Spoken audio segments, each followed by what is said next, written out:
Shalom, selamat pagi, saudara dikasih Tuhan. Sebelum kita mulai hari ini, kita akan sama-sama mendengarkan firman Tuhan. Tapi saya ajak saudara, kita akan berdoa terlebih dahulu.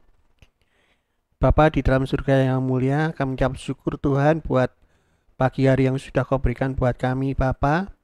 Hamba berdoa, Bapa, biarlah anak-anak-Mu, orang percaya pagi hari ini memulai kehidupan kami, memulai hari kami bersama dengan firman-Mu, Bapa. Terima kasih Tuhan, di dalam nama Tuhan Yesus kami berdoa. Amin. Saudara yang dikasih Tuhan, pagi hari ini kita akan sama-sama belajar mendengar firman Tuhan dalam Keluaran 2. Saya ajak saudara untuk baca 1 sampai yang ketiga, saudara. Seorang laki-laki dari keluarga Lewi kawin dengan seorang perempuan Lewi. Lalu mengandunglah ia dan melahirkan seorang anak laki-laki. Ketikanya bahwa anak itu cantik, disembunyikan 3 bulan lamanya. Tetapi ia tidak dapat menyembunyikan lebih lama lagi, sebab itu diambilnya sebuah peti pandan, dipakainya dengan gala-gala dan tir, diletakkan bayi itu di dalam peti dan ditaruhnya peti itu di tengah-tengah teberau di sungai Nil. Perikop dari ayat ini adalah Musa lahir dan diselamatkan. Saudara yang dikasih Tuhan, saya tidak tahu saudara hari ini berusia berapa ya. Tetapi saudara, kalau kita lihat, mungkin saudara juga sudah lupa kalau saudara mungkin sudah berusia yang sudah lanjut. Tapi ketika kita dilahirkan, saudara, seperti Musa, ya, pagi hari kita belajar Musa. Ketika Musa dilahirkan di saat momentum di zaman yang tidak tepat bagi Musa sendiri, saudara. Kenapa saya katakan tidak tepat? Karena ketika Musa dilahirkan itu di zaman di mana setiap bayi Ibrani laki-laki harus dibunuh. Dan saudara tahu, Musa adalah bayi Ibrani, saudara. Jadi dia dilahirkan di kondisi yang tidak baik.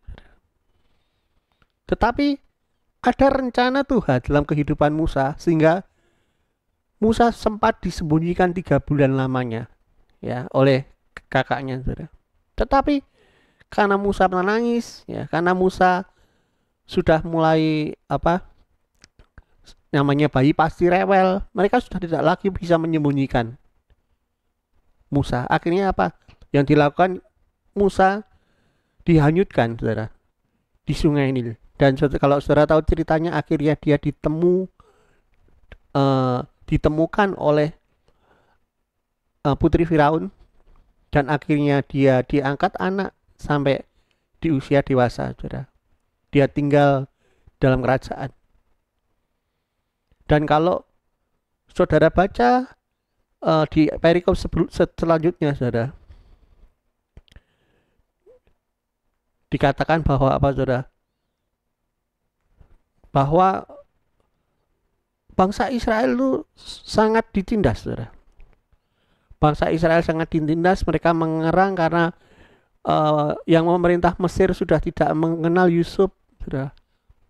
Dan penindasan itu sampai didengar Tuhan. Dan singkat cerita, saudara, Tuhan menolong bangsa Israel. Tuhan akan bawa bangsa Israel keluar dari tanah Mesir, saudara. Lewat siapa? Lewat Musa. Proses yang sangat panjang dari Musa dilahirkan sampai Musa dianggap Tuhan siap untuk membawa bangsa Israel keluar dari tanah Mesir. Padahal kalau di cerita sebelumnya, ketika Musa dilahirkan, bangsa Israel sudah ditindas. Tetapi jawaban Tuhan membutuhkan yang namanya proses. Pagi hari ini saya tidak ajak saudara untuk merenungkan tentang jawaban Tuhan untuk segala masalah, tetapi saya mau ajak saudara untuk melihat bagaimana Musa dipakai Tuhan menjadi sebuah jawaban untuk sebuah bangsa. Saya katakan sekali lagi, Musa dipakai Tuhan untuk menjadi jawaban untuk sebuah bangsa. Saya yakin dan percaya, saudara, setiap dari kita itu adalah sebuah jawaban. Tapi izinkan kita sendiri izinkan saudara mengerti, menangkap sendiri bahwa engkau adalah sebuah jawaban. Seperti Musa yang lahir, dia tidak tahu apa-apa. Ketika dia bayi, dia dibunuh bisa, tidak bisa melawan. Tapi kenapa dia harus bisa melalui semua itu, saudara? Melalui proses, mungkin proses kita lahir tidak seperti Musa ya. Musa dilahirkan di proses yang tidak enak, di mana kalau tidak ada yang menjaga dan melindungi Musa, dia pasti bisa terbunuh. Tapi memang Musa dipersiapkan Tuhan untuk menjadi jawaban. Dan setiap orang percaya, saudara dan saya adalah sebuah jawaban, saudara.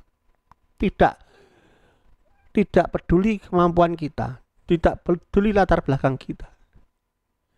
Saya kira percaya Musa orang yang biasa, saudara. Tetapi Tuhan didik dia, bahkan dia dibesarkan di lingkungan istana, sehingga dia menjadi orang yang lebih, saudara. Tapi itu semua karena Tuhan. Semua punya proses masing-masing. Dan pagi hari ini saudara dikasih Tuhan untuk hidup kita, saudara. Setiap masing-masing dari kita akan berbeda. Kelahiran kita berbeda, proses hidup kita berbeda, sekolah kita berbeda, pendidikan kita, latar belakang ekonomi kita, kepandaian kita juga berbeda. Tetapi pagi hari ini saya sampaikan kepada saudara bahwa engkau dan saya adalah jawaban dari rencananya Tuhan yang besar. Dan saya ajak saudara untuk mengerti bahwa yang namanya jawaban itu adalah sesuatu yang dipakai ya, untuk menjawab sebuah persoalan. Kalau nggak ada persoalan, nggak ada jawaban. Kalau nggak ada pertanyaan, tidak ada jawaban. Dan saudara ialah orangnya. Pagi hari ini saudara, biarlah firman ini menguatkan kita. Pada intinya, hidup kita itu bukan untuk kita lagi, tetapi hidup kita untuk rencananya Tuhan. Puji nama Tuhan, selamat pagi, saya ajak saudara berdoa. Bapak terima kasih Tuhan, buat firman yang Tuhan berikan buat kami. Ketika Tuhan pakai Musa dari bayi, sudah Tuhan mengenal dia dan Tuhan sudah memproses dia. Demikian pula kehidupan kami, Tuhan orang percaya. Dari kami kecil Tuhan sudah mengenal kami dan sudah mempersiapkan kami untuk menjawab di sebuah jawaban.